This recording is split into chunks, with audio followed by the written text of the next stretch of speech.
Good afternoon, Mr. Chair. Magandang hapon po sa ating lahat.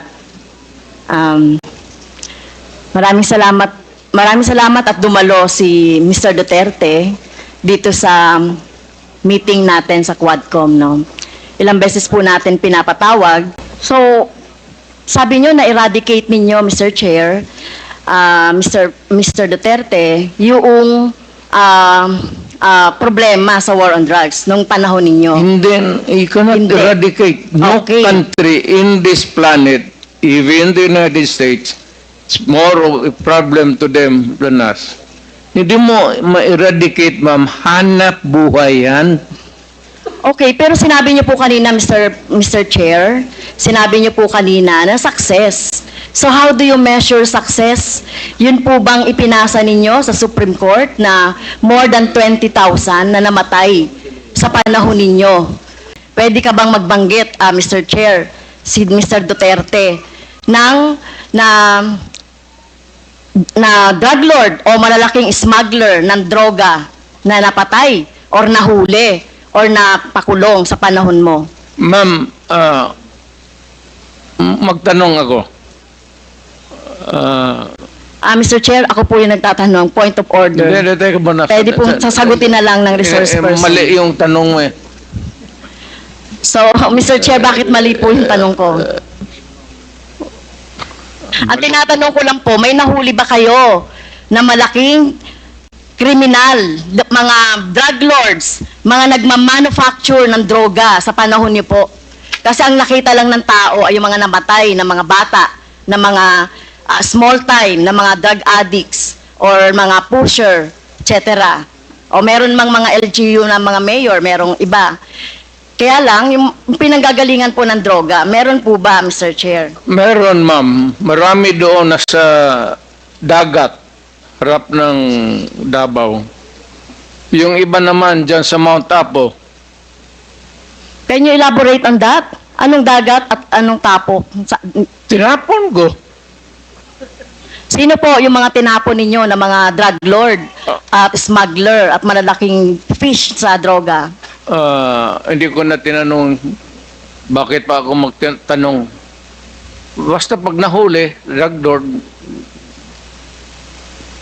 I take over, lagay ko sa bangka, pagdating doon sa dulo, palian ko yung kamay pati paa, tapos itapon ko.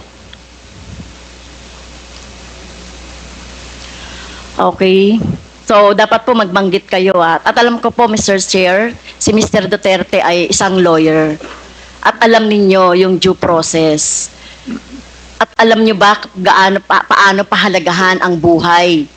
Whether yan po ay talamak na kriminal o wala ng pag-asa sa buhay or whatever, kung nahuli, dapat ay binigyan ng due process, ikinulo, inahawa ng cases, kinulong, at hindi agad-agad ng pinapatay na katulad ng ginagawa ninyo, Mr. Chair, ni Mr. Duterte. Ginagawa ni Mr. Duterte yung sa sinabi niya.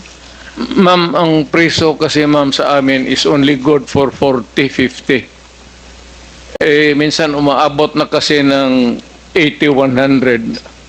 Overcrowded na. So, yung iba, itatapon mo na lang para medyo maluwang. Well, excuse me sa mga audience, no? Siguro may kakampi dito si Mr. Duterte. Hindi po nakakatawa yon. Hindi ako nagpapatawa, ma'am. Pero hindi po kami natatawa. Mr. Chair, wag mong gawing katatawanan ang hearing na ito. Sinasabi ko sa iyo. Well, naging presidente ka, Mr. Chair. Correct. Pero dapat alam niyo po yung due process at pagpapahalaga sa buhay.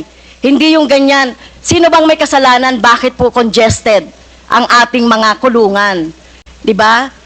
Bakit po sinasabi ninyo hanap buhay ng ibang mga tao yung droga?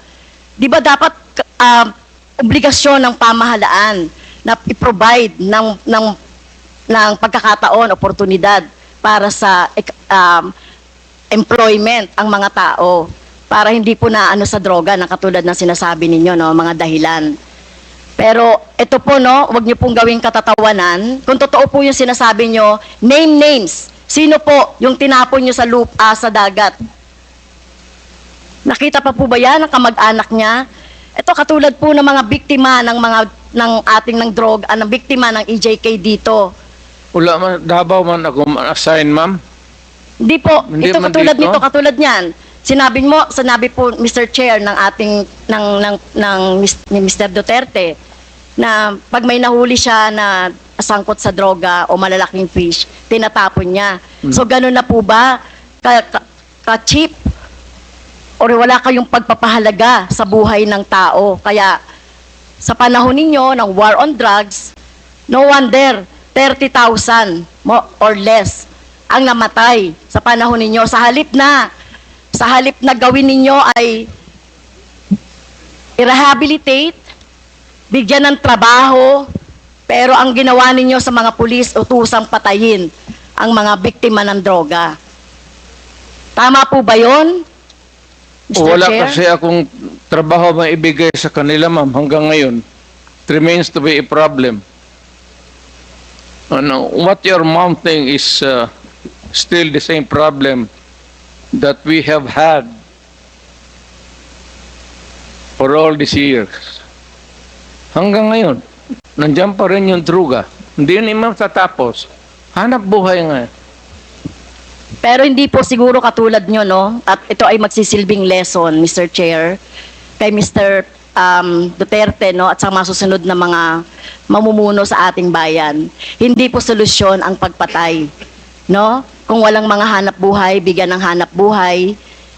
Pagsikapan, dito nga, di ba? Ginagawa nga natin ng buong makakaya natin para bigyan ng kahit papaano ay tulong yung ating mga mamamayan. So hindi po ito dapat patayin, no?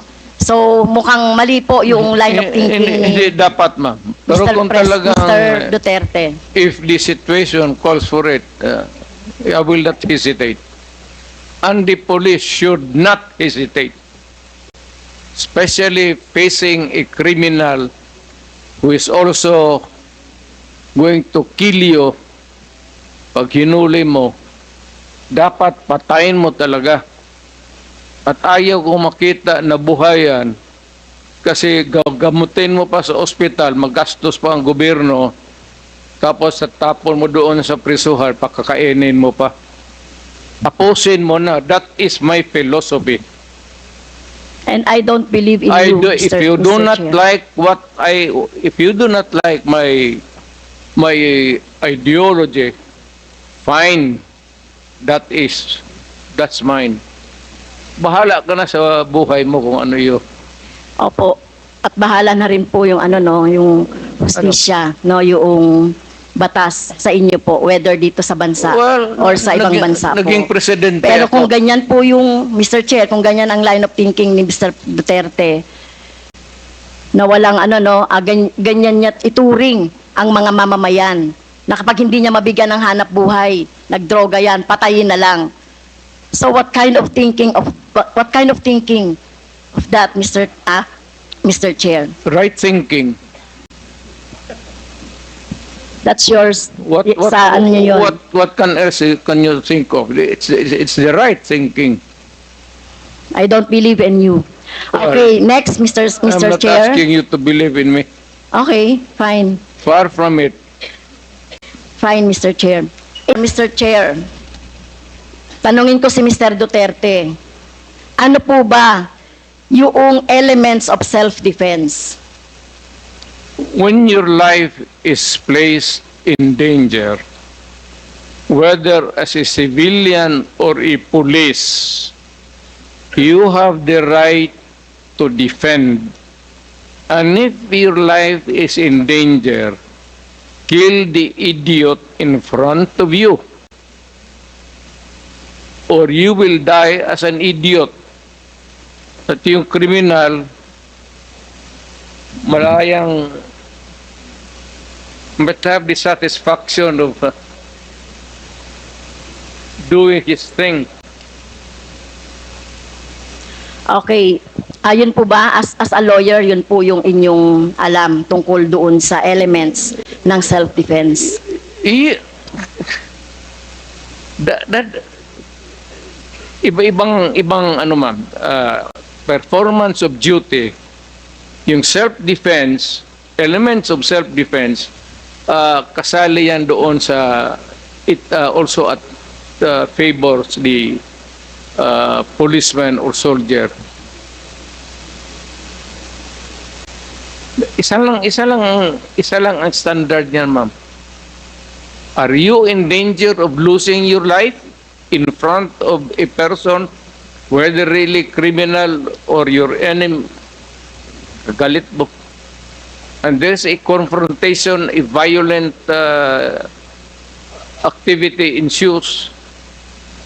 And if your life is in danger, put the idiot down. Rather mamatay ka. Ano ba itong buhay na ito? Okay. Pagdrama ba tayo? Thank you po, Mr. Chair. Salamat. So sinasabi niyo po, encourage the criminals to fight. Elements of self-defense na sinasabi po ng mga pulis ninyo.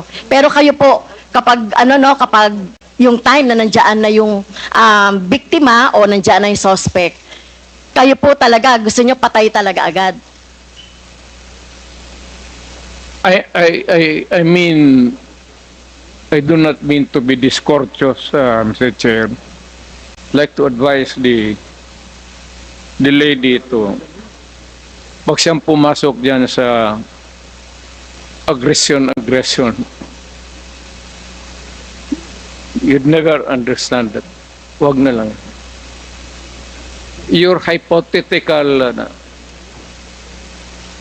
Hindi, Mr. Chair, si Mr. Duterte mismo nagsabi patayin agad. Wala bang pagkakataon na mabigyan na mabigyan ng pagkakataon yung suspect or yung gustong mahuli? Ang concept niyo talaga patayin agad ang mga kriminal o yung mga addict o yung mga pusher. Pero ang tanong ko nga, hindi niyo ginawa yan sa mga drug lords. Okay? Hindi kayo nang huli ng mga manufacturer ng drugs. Pero yung mga maliliit, ganyan ang tingin ninyo, ano? Yung mga kriminal na sinasabi ninyo. Ganyan niya tratuhin. ganon ako gagago. Excuse me, Tingin mo, point of order. ganon ako Point of gagago? order, Mr. Chair. Kanina sinabihan na natin na may rule na bawal gumamit ng manaswang salita or hindi magandang salita. I'm using a word, ganon, am I that stupid? English yan. Ang Tagalog niyan is ganon ako gagago.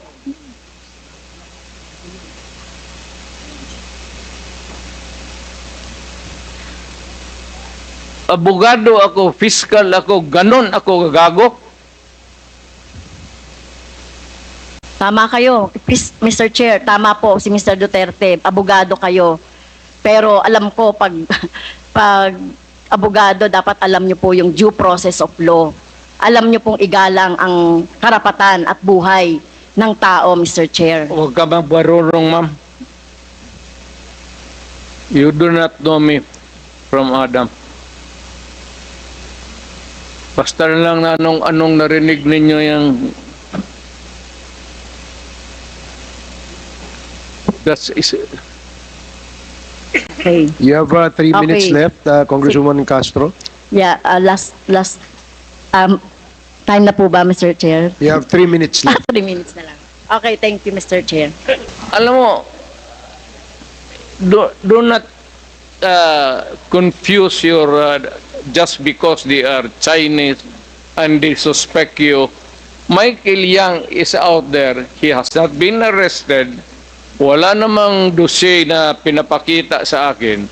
Kung mayroon ako na ang pumatay, hindi na kailangan ang pulis. Ako na mismo ang... Kung may ebidensya po tayo na involved siya sa droga, papatayin niyo rin po si Oo. Michael Yang? Ako? Maniwala ka? Kung may mga ebidensya po, Oo! papatayin niyo? Sasama, tawagan kita kasama. Hindi po. Ayokong maging... Samahin Ayoko kita. pong maging katulad Ako ninyo, yung no? At ayokong masama witness. doon sa patayan. You will So, be hindi po. witness to a murder. Hindi ko po gagawin yun, Mr. Chair, no? Sumama kay Mr. Duterte para pumatay. Yan ang problema mo. Okay. So, yun nga po, no, yun pong mga malalaking na sinasabi. Pero hindi nyo po alam na involved sa droga si Michael Yang, Mr. Duterte, Mr. Chair. Mas marunong ako sa iyo, ma'am. Hindi talaga involved yan. Magtanong ka ng involved. pulis ngayon. Gusto Kaya mo, nga. magsama tayo sa NICA. Sama tayo sa NBI. Ngayon, pagkatapos nito, kung may makasabi sa iyo, may isang ahente na involved yan, yan lang ang suspitsa nila kasi pagka-in-check, yan, pag sama-sama ng... Hindi po. Ganun yan I ang beg to mga- disagree, Mr. Chair. Tayo po nirerespeto po natin ang citizenship. Sana po, no, nung panahon ninyo po, dapat ang ikinulong at kung yung pinapatay instead ng mga mahihirap ay yung mga drug lords. Kaso wala kayong nahuling drug lords sa panahon ninyo. Si Michael Kaya- Yang nandito pa. Hindi pa hinuli. At bakit siya hindi nahuli? Anong ginagawa ng itong magkagong pulis pati? Alam niyo po ba kung nasaan si Michael Yang? Nasa Davao. Either dito, nasa Davao. May malaking tindahan yan. Negosyante yan.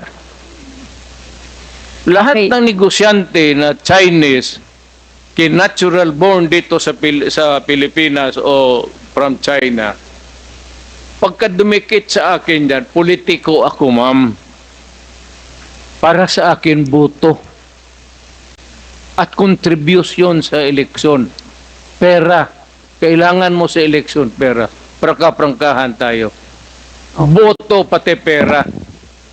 Kung may maglapit sa amin na ganon, at wala namang ebidensya na nagkakalat sa harap mo,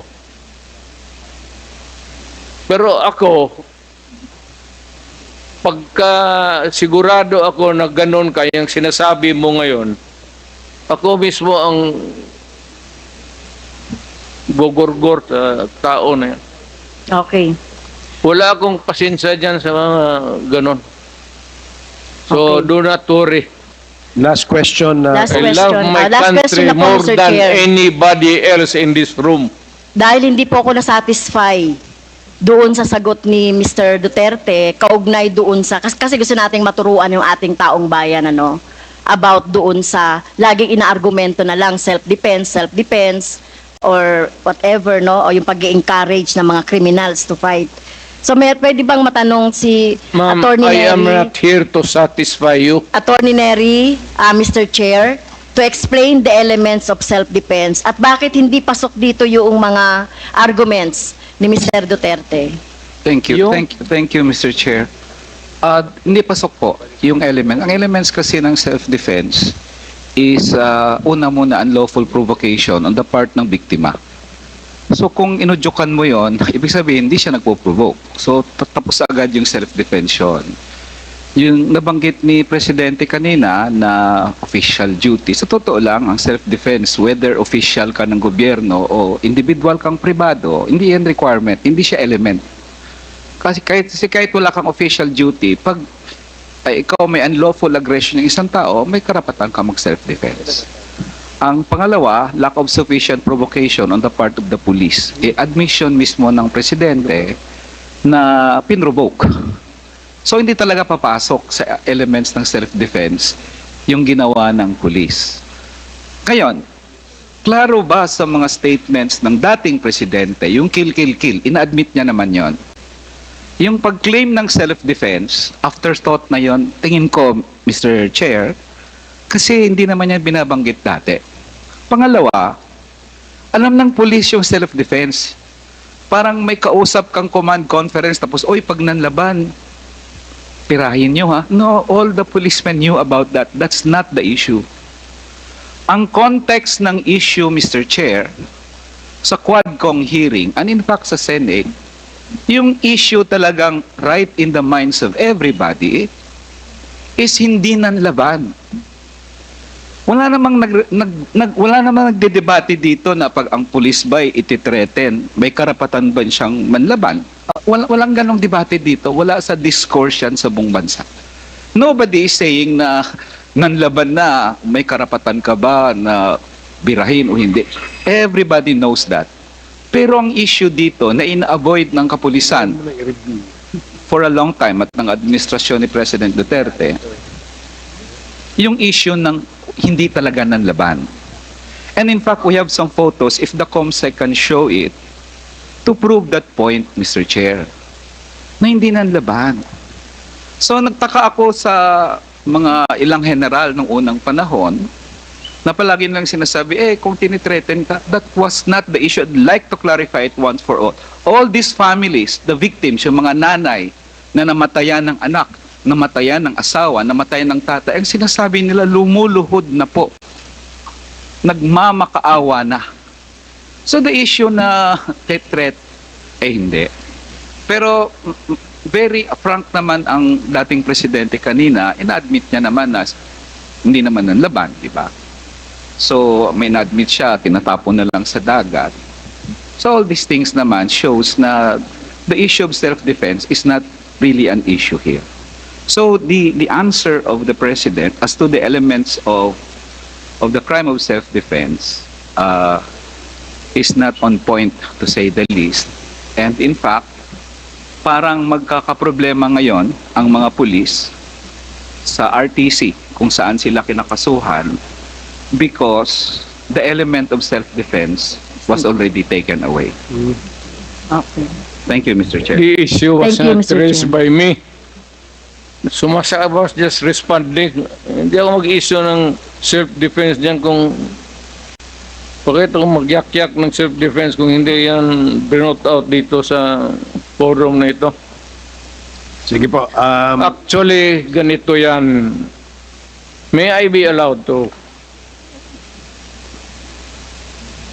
Ang issue talaga dyan is yung police na pinapatay. At ang police kung pumapatay, sa totoo lang, if they are out there to kill for whatever reason, legal or not, itong hindi yan binabaril yan. Hindi yan hinaharap na sa self-defense. Wala yung self-defense. Sige po. Salamat po sa paliwanag ninyo. Gagong pulis ang mag-istorya ng self-defense niya. Sige po. Salamat po, Mr. President, sa paliwanag ninyo.